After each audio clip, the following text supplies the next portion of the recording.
live. Oh, are we? Well, we're all live. Oh, G-Wagon pulling a double. Where are they from? G-Wagon. Go see what they're on. Oh, it's the Caravan Brigade. Caravan Brigade. Goes at M class. Is there anybody watching?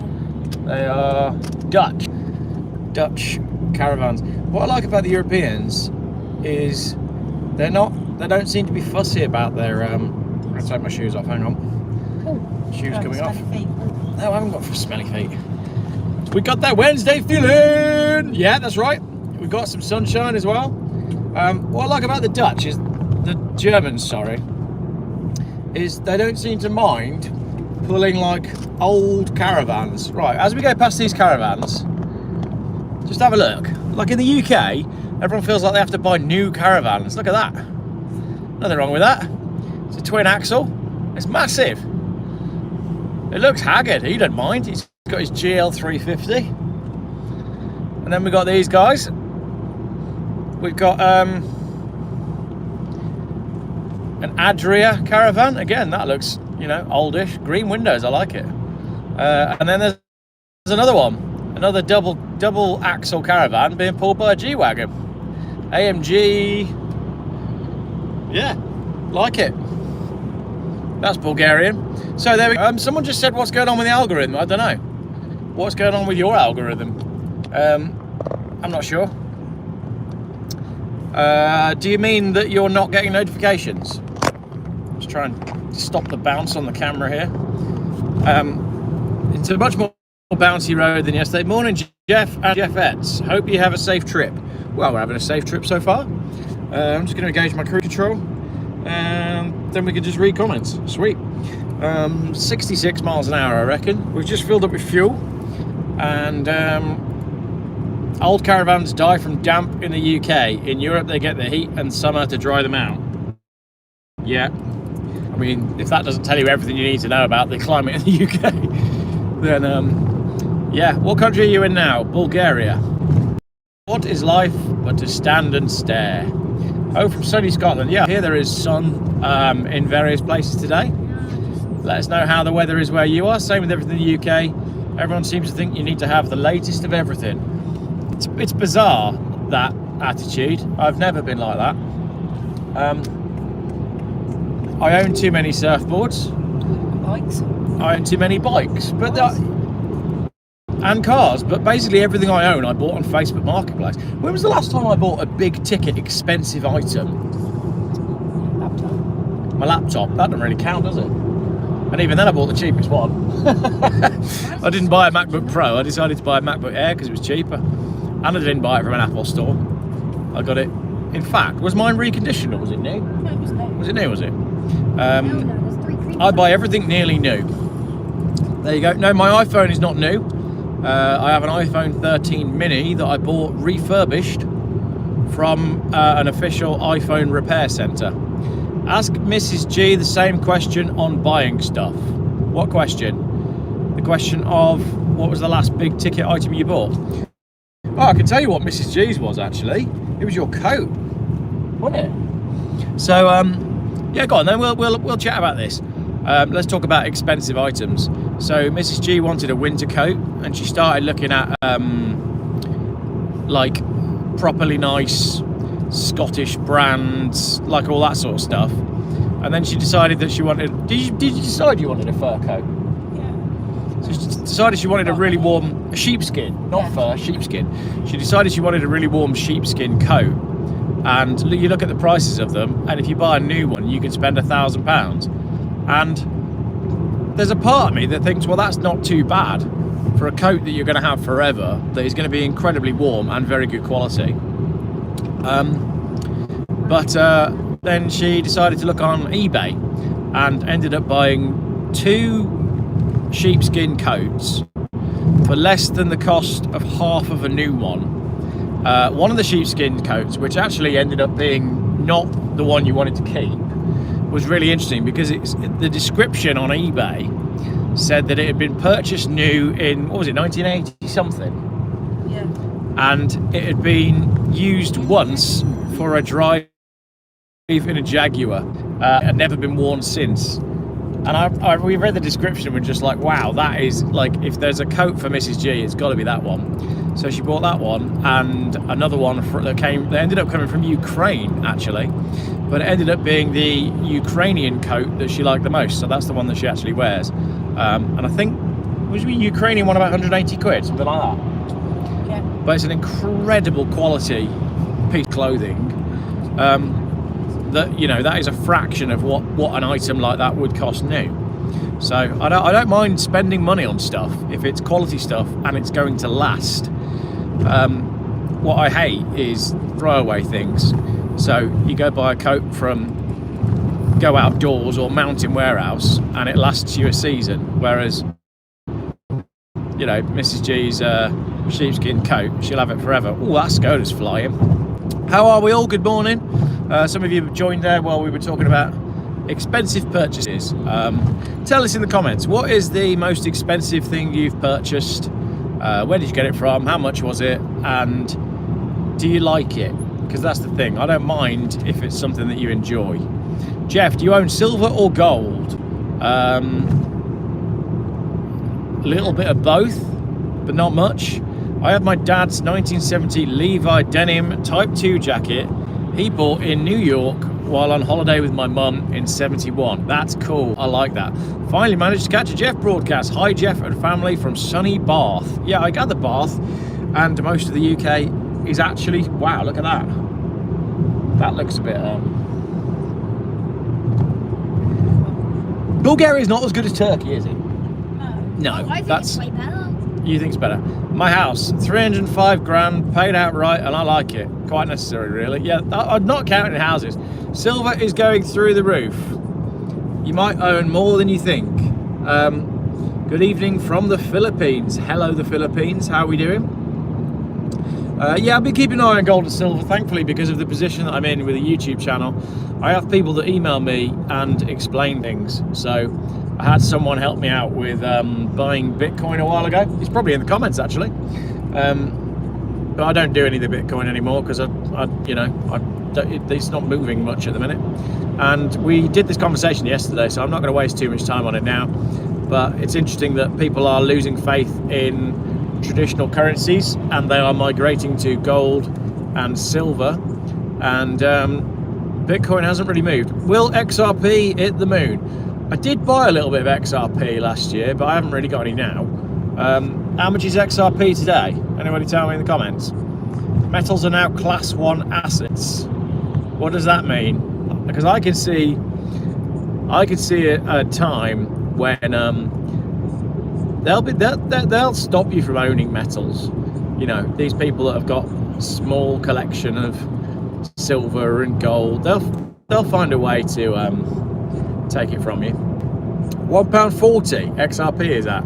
Wow, last time I looked it was like £1.65. So what are we saying about XRP then, people? Are we buying XRP? Is it finished and done? What makes you think that XRP might be going up? Like what value would you put on XRP in say 6 months or 12 months? Geoff, I have a W211 E280 CDI with 61,000 miles. Is that an acceptable Geoff car?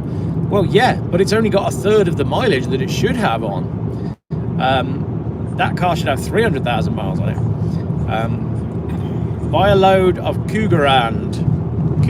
Yeah, is that the South African ones? Ripple is doing more and more deals with banks and financial institutions globally. I know that it is, but everybody said this last year. And I should have bought XRP when someone first mentioned XRP to me, but I didn't really understand what they were saying. I just did not understand it. Buy shares in armed companies and Nvidia. Yep, you're correct. Bitcoin is already unstable enough. Some people call other coins shite coins.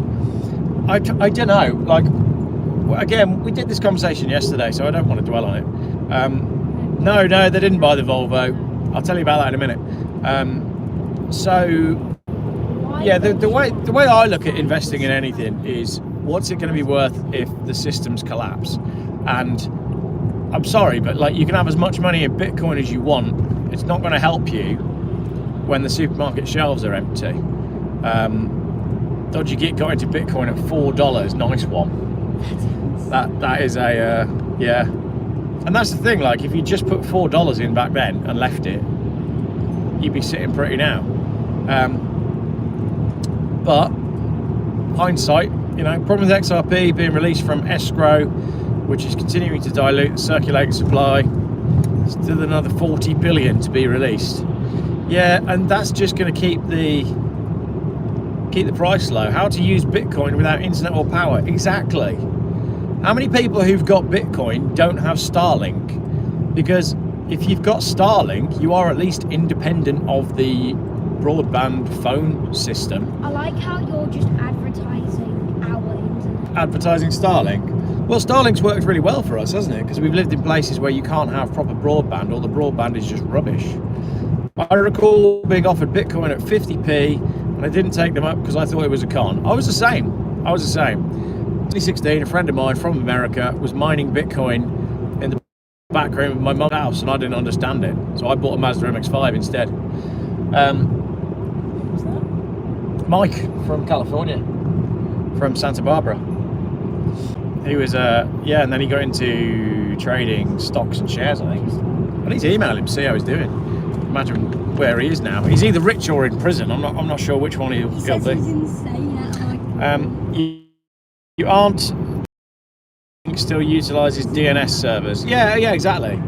MX-5 is a good investment if kept up. No, I put it under a bus. It was a Mark III.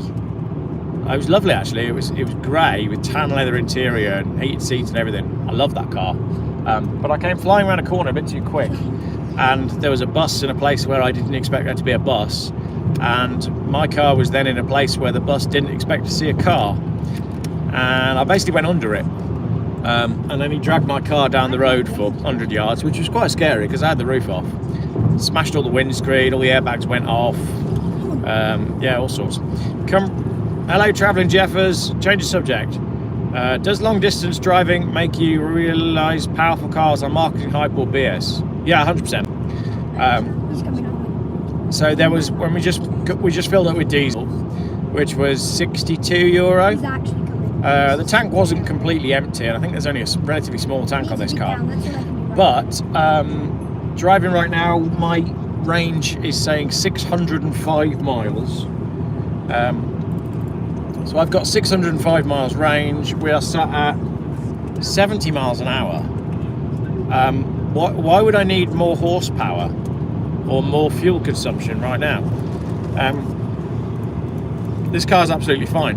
And if you look at the silhouette of a Volvo C30, which is what we're driving, it's very similar to the silhouette of all of the cars that have been made for economy. So if you look at the shape of the Honda Insight, for example, which is a car that famously does like insane fuel economy, the C30 is a very similar shape to that. So it's very good on fuel either way. Have you ever driven a Tesla? Yeah, I have, yeah. If you want to entertain yourself when this live feed finishes, go on YouTube, type in Geoff Buys Cars Tesla review, and you can watch my review of a Tesla. Aerodynamic, that's the word I was looking for. Yeah, the C30 is a very aerodynamic shape. And you'd think as well, because it's only a small hatchback with a tiny boot, you'd think it would be a bit small for a family of 4 on an international trip, but it's not. You know, we try to travel fairly light. We only use small suitcases, and 4 small suitcases and a rucksack or 2 fit perfectly in the boot. Corrosion isn't a problem in New Zealand. What was the rest of that comment?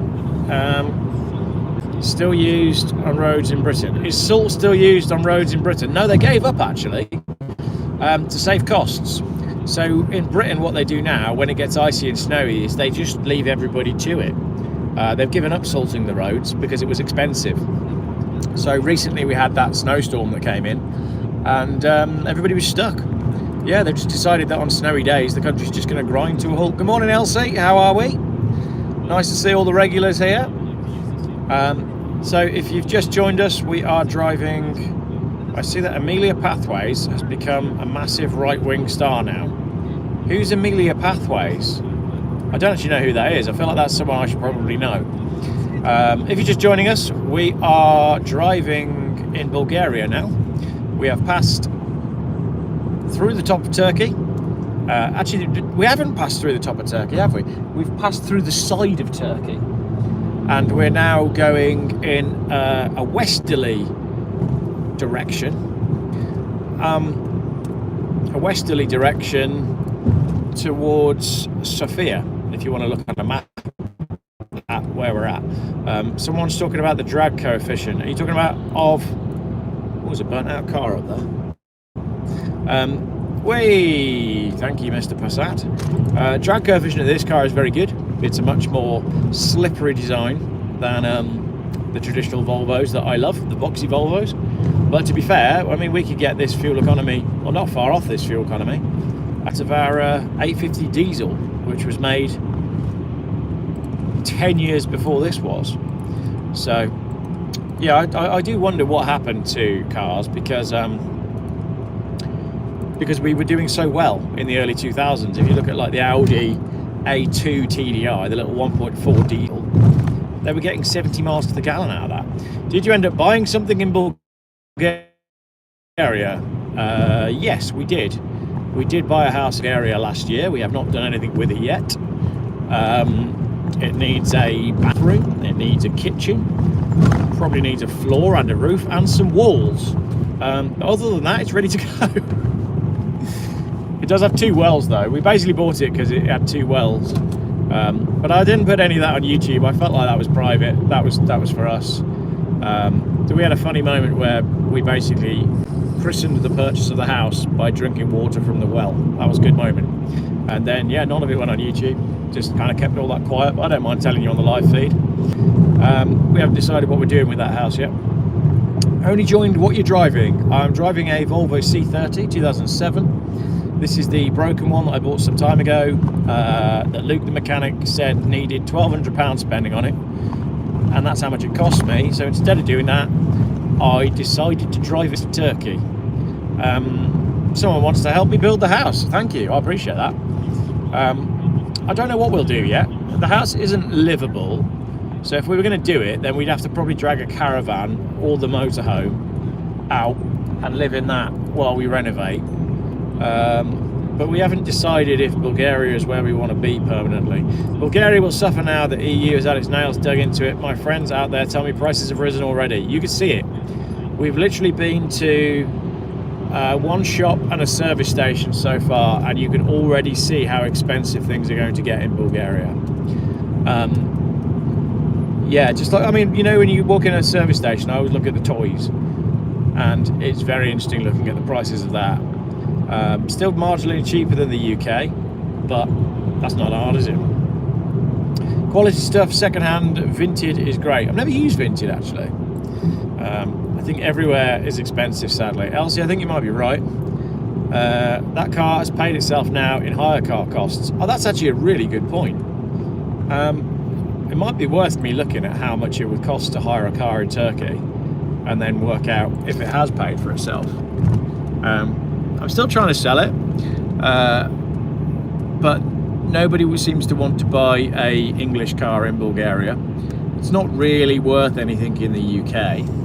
So, yeah, unsure on what to do with this little Volvo.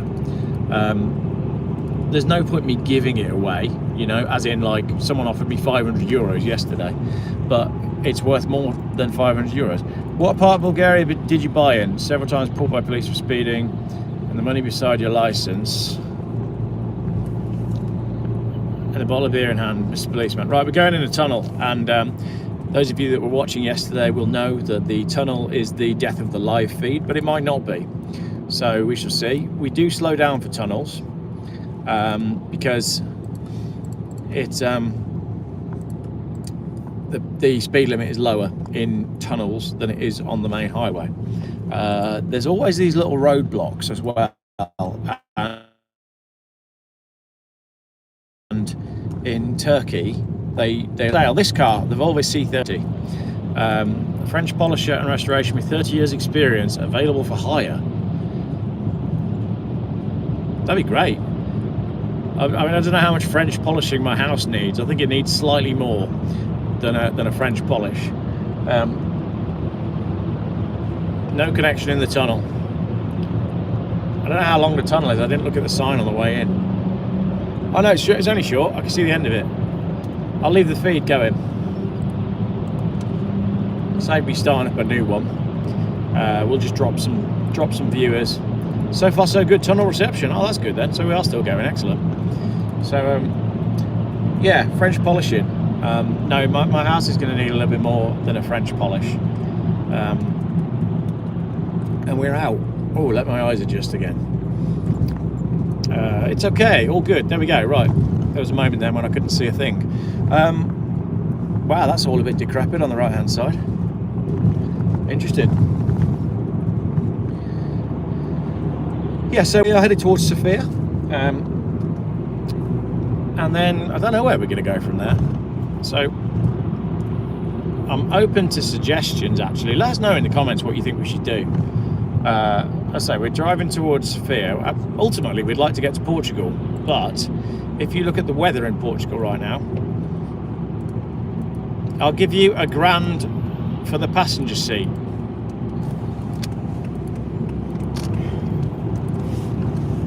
Not sure whether you're meaning like because Mrs. Geoff has sat in it. How about all your viewers come out to help you renovate your house in Turkey, Geoff? That'd be quite fun, wouldn't it? And we could just put a barbecue on every night. We don't have a house in Turkey. I meant Bulgaria when I said Turkey. Maybe that's a Freudian slip. Maybe we need to buy a house in Turkey. Look at what the car is worth the most and go sell it. Borovet skiing not far from Sofia. A Jeffel for the house. I would like to Jeffel a house. I've got to work out how to do it. I need a new website because that's a bit more serious than doing a car. Head to Kosovo. It's not a bad shout. What country are you in now? Bulgaria. We were going to do the coastal route and go like Albania, Montenegro, Croatia that way. But the weather's that bad, it's kind of not worth doing. So instead we've decided to go to Sofia, see if anybody wants to buy the car in Sofia, in which case we'll either go and get our other car from Varna or fly home. If not, and I think this is what we'll end up doing, I think we're just going to drive to Spain and then Portugal. Go to Kazakhstan. It's the wrong way to where we're headed at the moment. Can you look around some car dealers there? I really wish I'd done that in Turkey. There were a couple. I should have pulled over and looked at a car dealer. Will you ever move out of the UK and where? I'd like to move out of the UK, but I don't have an answer to where at the moment. I like Bulgaria, but I don't like Bulgaria as much as Turkey, and I like Turkey, but I don't like Turkey as much as like Greece. And I like Greek islands, but they've got no surf. So if I could find somewhere that's got the food of the Greek islands with good roads and some nice waves, then that'd be the one. But also I need to not have mosquitoes. How about New Zealand? New Zealand's probably a good shout, but New Zealand is like pretty far down the road of the World Economic Forum and all that stuff, same as Australia. Portugal have nice waves. Portugal's top of the list at the moment. Would be hard to sell a right-hand drive car outside of the UK. Yes, correct, but it's not worth anything in the UK either. Do you think you and Mrs. Geoff might do a road trip to Vietnam? She says no. Why not? She doesn't have an answer. I like the idea of Vietnam. You know, Top Gear special, scooters and all that. Yeah, I do like the idea of that. You've got lots of options, haven't you, once you're out that side of the world. Nazaire? Is it Nazaire or Nazare? I never know how to say it, but yes, that's where you get the biggest waves in the world. We've been there, but there were no waves on the day that we were there. But I can see us being in Portugal a fair bit this summer. So we shall see. Maybe drag the old 3-week motorhome down there. Probably take 3 weeks to drive there and that thing. So I don't know, we shall see what the future holds. Are you going to put the turbo on the motorhome? You can do it in under 3 weeks. Central Portugal is cheap, only 1 hour from the coast. Yes. I'd like to put a new engine in the motorhome completely, to be honest. I'd quite like to put a proper diesel engine in it, like maybe a Volvo D5 or even the 2.5 turbo diesel. Anything's going to be better than what's in it at the moment because it is slow. Tartary is in Bulgaria, a village from 1832. Might be interesting. I'll have to have a look at whereabouts in Bulgaria that is, but I like stuff like that. So does that mean like the birthplace of mankind is here? Uncle Bulgaria. Uncle Bulgaria is also in Bulgaria. Put an OM606 in the van. That would be ideal. That is the 6-cylinder Mercedes engine, 3 litre. If you want waves, have you been to Tarifa? Where's Tarifa? I don't know where Tarifa is. It rings a bell, like Uncle Bulgaria. But no, I don't know where Tarifa is. Do you know where Tarifa is? No. Mrs. Geoff also doesn't know where Tarifa is. Is the motorhome livable? Well, yeah.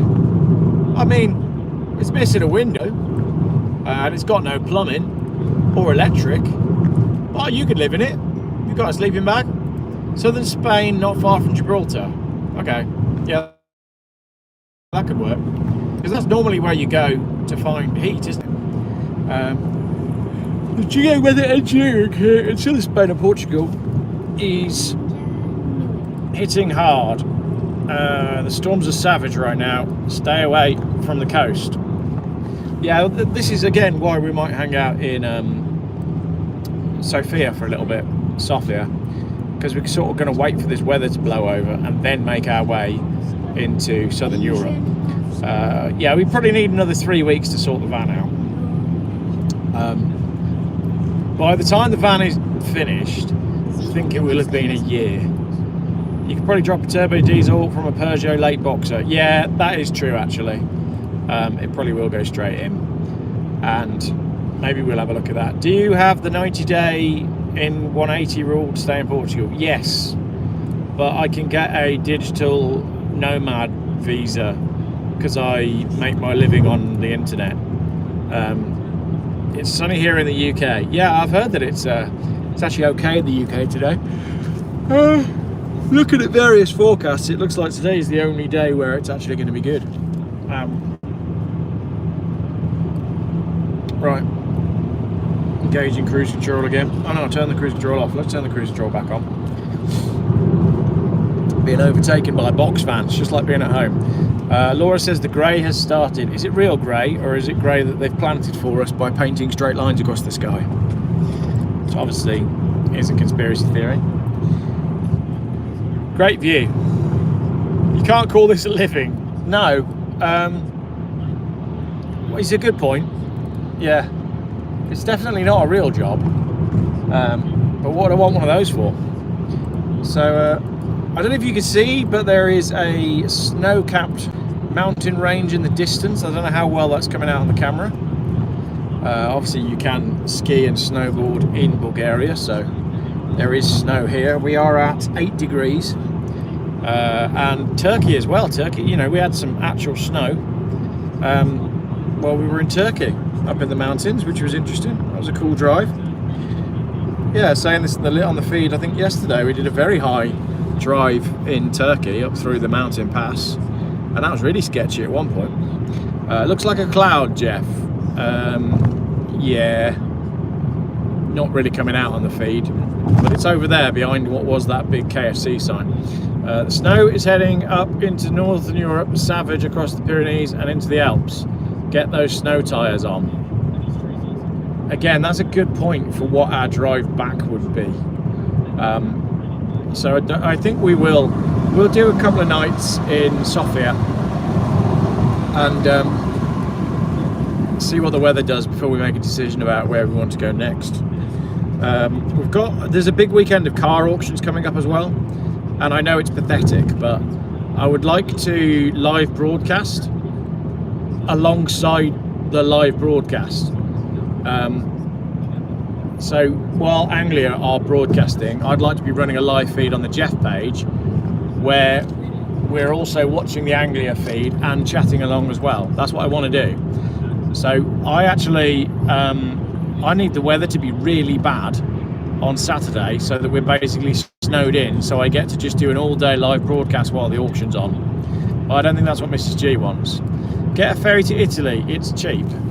I think we've gone past the point where we should have got a ferry to Italy, because we would have taken a left as we came out of Turkey.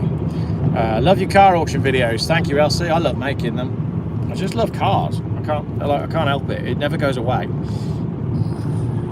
What we got here? There's the police in a old Astra. That's quite funny. That car is older than this. It's a Mark III Astra, or was it a Mark II? Yeah, it must be a Mark III. Might be a Mark IV. I don't know actually. About 1999 anyway. Braking instantly. Yeah, that's right. It's worth seeing if it's cheaper to get the C30 fixed. Yeah, it was an old car for the police, wasn't it? Yeah, I mean, it'd probably be cheaper. It'd be cheaper to get this Volvo fixed anywhere. It doesn't really need fixing. That's the thing. So this Volvo, it's got a problem that would mean that someone wouldn't want to buy it, but the problem is not so bad that I feel the need to fix it. So basically, it's got one injector that's leaking a little bit, and it's got a problem with what's called the additive dosage module. But none of it affects the way the car drives. I mean, look at that acceleration now. It's pulling absolutely fine. Did I see the police Dacia Dusters in Turkey? Yeah, I did. I like them. I went to take a picture, but I didn't know if the gendarme would appreciate me taking a picture of them yesterday. I love a Dacia Duster, as many of you know. One of my favourites. Although I'm told that they are really bad for rust. Additive, yeah, it's like it's not. I don't get what it is. It's not AdBlue, but it's like some early form of the AdBlue system. I don't really get it. So the error that comes up is the additive dosing module, and it's something to do with something that's under the driver's seat. But so when there's this big triangle on the dashboard that says engine system service urgent, that's what it's talking about. But it can't be that urgent because it's not actually affecting the car. Vietnam's a brilliant show. Top Gear, missed that show, but I'll never watch BBC. Yeah, it's the BBC. Like, they should be finished. They honestly should be finished by now, with everything that's come out. Don't do that. I had phone taken off me and pic deleted. Luckily, I got my phone back. He was smoking in the background. Yeah, exactly. You've got to be careful with stuff like that. In my camper van, it's PAT fluid. What age is your camper van then? Yeah, it might be something to do with that. I love the fact that you're streaming regularly now. Oh, thanks. That's because I've moved to countries where my mobile phone works. PAT fluid gives the DPF a higher temperature when regenerating. Oh, okay, got you. Mike Graham has got 8,000 viewers of GB News this morning. You got 8 times the viewers of GB News. Ah, that's interesting. If injector fails, you run on 3-cylinder and barely have any horsepower left. Yeah, I mean, it'd be good to put a set of injectors in this with new seals. Did you see the Auto Alex Motorcycle Top Gear Top Vietnam type special? No, I didn't. I don't really enjoy watching those guys. I don't know. I've heard too many stories. It's ridiculous that phone works better in Europe than in the UK. It is. It's just embarrassing. It's, shocking that the state of the UK. I don't know how the UK has got away with it. Like, do they just presume that not enough people in the UK will go abroad and then suddenly be like, oh, why is my phone working? Because everybody knows that everybody knows that your phone is rubbish all the time. Like, everybody knows that you can't make a call anymore. Like, how is it that you could be going along a motorway in the UK and you can't call someone who's also going along the motorway?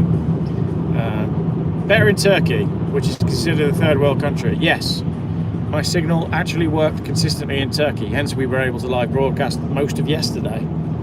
And even just in Bulgaria now, this is the thing that I meant to say. When I uploaded that video this morning, it took like 4 minutes to upload. I actually can't upload off my phone in the UK anymore. and yet here in Bulgaria I can do it in 4 minutes. Geoff, what particular C30 are you driving? A 1.6 diesel. So it's got the Peugeot 1.6 diesel engine. So the platform for this car is actually Ford Focus. So it's a Mark II Ford Focus underneath, with a Volvo body and a Peugeot engine. But obviously Volvo did all the interior, which is lovely. My phone is buffering watching this in Wales. Yeah, you haven't got the signal. But all of the buttons in this car, I'll show you. No, I didn't do the injectors. All the buttons in this car were designed based off of a Bang & Olufsen stereo remote control. So it's all been designed with a lot of thought for where stuff is. So you can have your hand on the gear knob and you can still reach your air conditioning and your volume for your stereo. It's got a great stereo. So we've got cruise control on the steering wheel, and then we've got a simple computer system on the stalk there. So you can see the warning that I've got there. See the big red triangle, and if I scroll through, you can see I've got 45 mile an hour average speed. I don't know when that was last reset. We're doing 65 mpg, 62.1 mpg at the moment, and our average since we left Turkey is 54.6. So if I go into the messages that we have, right rear belt in use. Hey, hang on a minute. Who hasn't got a seatbelt on in the back? Put it on. What do you mean? One of you hasn't got a seatbelt on. I have mine on. Well, it's only telling me that the rear right belt is in use, so that's you jump on. You haven't got your belt on. Put your seatbelt on. Ah, there we go. And the other one is engine system service urgent. Belt on this whole time. So, there we go. Yeah, 2,400 RPM. Actually, are closer to 80, to be honest. Is that good? Do you like that? But the other thing is as well, like, I don't know if I can really capture it. The size and the feel of the steering wheel is just perfect. It very much reminds me of a BMW E46 steering wheel, and there's nothing wrong with that. There's no wear on the steering wheel, even though we've got 157,000 miles on the clock now. The car just feels lovely. I didn't expect this car to be such a capable continent crosser, but it really has been. You know, there's some cars that you jump in and you can't wait to get out, or you do a long day driving and you feel it, like you really know. But this little C30 is one of the best I've had for driving long distances, and I think I said in my Christmas special as well. I said in my Christmas special I actually missed this car. Yes, I had that four-wheel drive XC70, but the car I wanted to be in was this one. I really like this car. Okay, which is another reason why, although people have offered me like, you know, 500-800 euros for it in Bulgaria, like, well, it's worth more to me than that. Haven't you done 10,000 miles in that car now? No, not 10,000. I think I've done 5. It was on 152 when I bought it. It's on 157 now. So yeah, I think we've just over 5,000 miles since the tail end of last year. Thank you for the comment this morning on your E38. I love an E38. E38 BMW. One of the finest looking cars. I'd love to see some history in Belgium. My uncle lived there years ago. Yeah, I don't think we're going to be going. It's too far north for where we are. I have a 58 plate S80, 245,000 miles on it. Needs swirl flaps. Still runs and drives and pulls the caravan fine. Love it. What's interesting about those Volvos as well is if you have a look at cars for sale in Europe, A, they're quite expensive, but B, you get much more high mileage cars and they hold their value. So if you look at my XC70 that I sold recently that had, what, 260,000 miles on it, that's normal for Europe. So Norway and Sweden, you know, your Scandinavian countries, they don't think much of a 400,000 kilometre car. It still has value. Whereas in the UK, you get laughed at. Oh, what, you're trying to sell that? No one's going to buy that. Why would anyone buy that? Well, the answer as to why you should buy it is because, well, in theory, it's been looked after. All the parts have been replaced. What year did Volvo introduce the flaps of doom? It must be about 2005, I think. You like mine? I sent you an E38. I know, Guy, that's why I said it, because I saw your car this morning. Glacier green with a style 32 alloy wheels. Are you impressed at my knowledge? I'm sure it's called Glacier green. Thing is, yeah, you can buy a car for 1,500 quid and you can get away, if you're lucky, without spending any money on a car like that. So, you know, do the minimum. A lot of people would buy a car and then immediately do the cam belt, and I don't know about doing that because that's a big expense, but I suppose it depends how much you love the car. But fingers crossed, I've never yet had a cam belt fail on me. Probably shouldn't have said that, but yeah. My mum has. My mum had a cam belt go on her 1.4 diesel Fiesta, which was unfortunate because she loved that car. And I know the Paddy's cam belt on the Golf. No, that was the aux belt. That was the other belt, wasn't it? Luckily. Yeah, it wasn't the cam belt, it was the auxiliary belt which drives all of the electrics. My CLK cost 1,295. I spent £1,200 on it, but it's such a nice cruiser. Is that the CLK? Which engine is that? I was thinking SLK. But car, just driving my car, it ain't a Jaguar. No, my car is indeed not a Jaguar. The sky is coming in a little bit, isn't it? Getting a bit more grey. OM646. My chain snapped at 30 mile an hour and 200,000 miles. I remember you saying about your chain snapping, Guy, actually. That's pretty unlucky on that engine. Because yours is a 2.8, it's a 728. And that 2.8 is usually a pretty robust engine. I mean, you know, I've had a few of those on the channel. Connection's getting worse. Well, that'll be the weather. Is your phone overheating? Really? Your phone doesn't really overheat.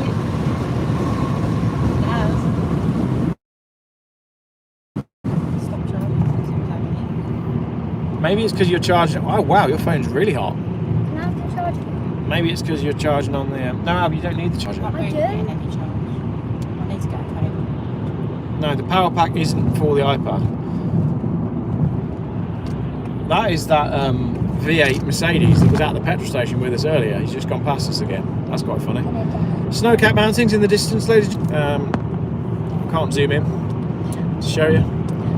Whenever I see a high mileage car sale, I'm always drawn to it. We're only 20 minutes away now. Alright. How you booked on? 2 nights. Yeah. Good news, ladies and gentlemen. Mrs. G's booked a hotel, so we'll see you all there. How far away is it? 20 minutes. I need a drink. You talk yourself out of it. So yeah, we're going to do a couple of nights in Sofia, so I'll make some, yep, kept my wallet safe today. A couple of nights in Sofia, so I'll make some videos while we're there. Oh look, we're about to go past the Volvo. We've got a Honda first. Get past the Honda, and then we've got what looks like a V70 cross country.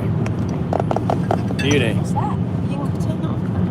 XC70 D5 all-wheel drive. Oh, you want me to stop my broadcast now? Yeah, I'll stop now. I'm sure that BMW went past us earlier as well. It's clearly broken down. Right, I reckon we've done 45 minutes. The kids are all moaning about something, so I reckon we'll call that for today. Are you going to Shed Fest with Alex? I don't know when it is. Don't know where it is. I didn't go last year, so I can't really imagine that I'll go this year. You can get a ferry from Sofia to Italy. Can you? Surely Sofia's in the middle of the country. How can you get a ferry from there? I'll have a look at that. Yeah, right, it's family time. There's a BMW coming past quite fast. Thanks everybody for joining us on today's live broadcast. Don't think there'll be another one later today. So yeah, cool. All right, ladies and gentlemen.